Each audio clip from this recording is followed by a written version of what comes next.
Today we're diving into a 2022 thriller called Last Seen Alive. Before we get into it, make sure to like, subscribe, and hit the notification bell. Our story kicks off with Detective Roy Patterson questioning a man inside a car. Roy's goal is clear. He's determined to uncover the location of a woman who was abducted right in broad daylight. With intense pressure, the man finally reveals the chilling news that she's already dead. 8 hours earlier, we meet married couple Will and Lisa B., who are driving to her parents' house. Tension fills the air as they're on the brink of taking a break from each other due to Lisa's recent affair and her growing dissatisfaction with their relationship.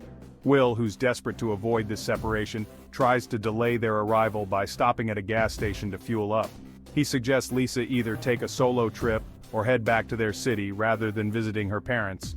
But Lisa insists on the break, wanting space to sort out her feelings. In the restroom, she receives a text from Clint, her recent lover, but she decides to ignore it. After buying a bottle of water, she's about to leave when someone unexpectedly calls her name, grabbing her attention. Meanwhile, a truck pulls up, blocking Will's view, and by the time it moves, Lisa and the mysterious person have vanished. Will waits for Lisa, his concern growing as time drags on. He checks the store and restroom but finds no trace of her. When he asks the cashier if he's seen her, the cashier oddly claims he hasn't noticed anyone matching her description. Growing increasingly anxious, Will steps outside and calls Lisa's phone, but it goes straight to voicemail. Desperate, he searches the premises, shouting her name, but she's nowhere in sight. Finally, he contacts the police to report her missing. Detective Roy Patterson takes the call, assuring Will that an officer will be sent out and advising him to wait at the station. But Will, overtaken by panic and fear, decides to head to Lisa's parents' house instead. There, he's greeted by her puzzled parents, Anna and Barry Adams, who had expected them to arrive together. After explaining the situation, Will advises them to stay in case Lisa shows up and suggests they contact any nearby friends. After Will leaves, Barry quickly calls the police, concerned by Will's erratic behavior and growing suspicious of his intentions. Will returns to the gas station, having a flashback to a recent argument when Lisa first suggested a break. She admitted she feels unfulfilled, while Will couldn't understand why she's emotionally distant. Back in the present, Will is met by Detective Roy, who has finally arrived. Will recounts that it's been about an hour and a half since Lisa disappeared, and that her parents have no idea where she might be. They head inside to ask the cashier, Oscar, about the security footage. Oscar reveals that the cameras haven't worked for 2 weeks, which prompts Roy to initiate an Amber Alert for Lisa. Roy then collects Lisa's bag and laptop, instructing Will to wait as he drives away. Looking around, Will notices an external security camera still functioning. He storms back into the store, demanding Oscar hand over the tapes. After a tense confrontation, Oscar finally reveals where they can access the footage. Will grabs the entire recording machine and rushes to the police station, handing the footage to Roy. The IT department reviews it, finding Lisa speaking with a man she seems to know. They chat briefly before he gestures for her to follow him to his car. She appears to get in, but a large truck then blocks the view. By the time it moves, both Lisa and the car are gone. Will snaps a photo of the man's car before Roy takes him aside for questioning. Roy starts with basic questions but soon delves into Will and Lisa's marital problems. Growing frustrated, Will insists that Roy should be searching for Lisa instead of probing his private life. Roy, however, can't ignore the possibility that Will might be involved in her disappearance. He even wonders if Will's job as a successful property developer could have attracted enemies who might harm Lisa. Frustrated by Roy's persistent questions, Will leaves, heading back to Lisa's parents' house. He shows them a photo of the unknown man in his vehicle. They recognize him as Knuckles, a handyman they sometimes hire and one of Lisa's childhood friends. Anna mentions she last saw Knuckles at a place called Morrison's. Armed with this new lead, Will drives to Morrison's, misleading Roy over the phone by claiming he's just driving around town. Arriving at his destination, Will grabs a crowbar and heads through the woods toward a fence. Peering through a crack, he spots the car he's looking for. Will sneaks onto the property and sees Knuckles hurriedly packing. Slipping into the trailer, Will confronts him, demanding to know where Lisa is.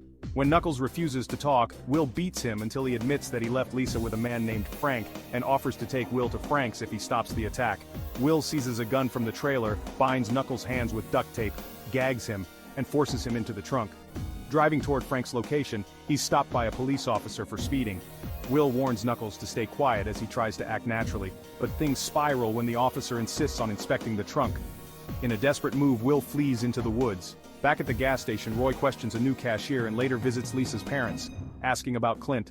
Anna says she hasn't seen Clint recently, but Roy reveals that Clint had sent Lisa several emails, pleading to meet her again, though she never responded. When Barry urges Roy to take action, Roy explains that there's still no evidence of a crime. Meanwhile, Will evades the police, continuing toward Frank's place on foot. Following gunshots, he finds a small road and encounters an ATV. A burly man confronts him, but Will claims he's there for business with Frank. The man is skeptical, but when Frank doesn't respond to radio calls, he lets Will proceed. Frank's place turns out to be a compound full of drug addicts. Will sneaks around until he sees Frank with his henchmen.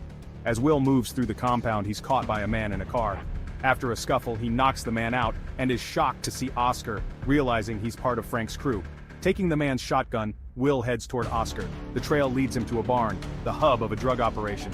Inside, he subdues a worker, eventually entering a room filled with barrels of chemicals. Will seizes the chance, bursting in and holding Frank and a henchman Larry at gunpoint, demanding to know where Lisa is. Frank feigns ignorance, so Will orders them to open a container, suspecting Lisa is inside. But when Larry opens it, Frank suddenly fires at Will, sparking a gunfight. Will kills Larry and fatally wounds Frank, left with no new information about Lisa's whereabouts. As Will leaves, he doesn't realize that gunfire has sparked a fire near chemicals. After dispersing onlookers, he encounters Oscar, and they draw guns on each other. Oscar claims he wasn't involved in Lisa's kidnapping. After a tense moment, they lower their weapons, and Oscar offers to reveal Lisa's location in exchange for $220,000. Will reluctantly agrees when Oscar shows him Lisa's phone as proof, but as they argue about payment, the barn suddenly explodes. At the station, Roy hears of the incident and arrives at the scene, where Knuckles is detained in a patrol car. Roy questions Knuckles, who eventually reveals that he and Frank plotted to kidnap Lisa, hoping to ransom her due to Will's wealth. Roy leads the police to Frank's compound to arrest his men and put out the fire. Disheveled, Will emerges from the rubble, greeting Roy, who instructs him to wait while he investigates. Roy checks the area and finds a covered pit, expecting to find Lisa's remains. But lifting the cover, he discovers it's empty. Will hears muffled cries and follows them, ultimately finding Lisa alive, confined in a small shack. The case now resolved, Will and Roy return to Lisa's parents' house. Roy acknowledges that they know Will was involved in the shootout but decides not to press charges. The movie closes as Lisa takes Will's hand, inviting him inside, a sign that they won't be taking a break after all. Remember to like, share, and subscribe for more movie recaps.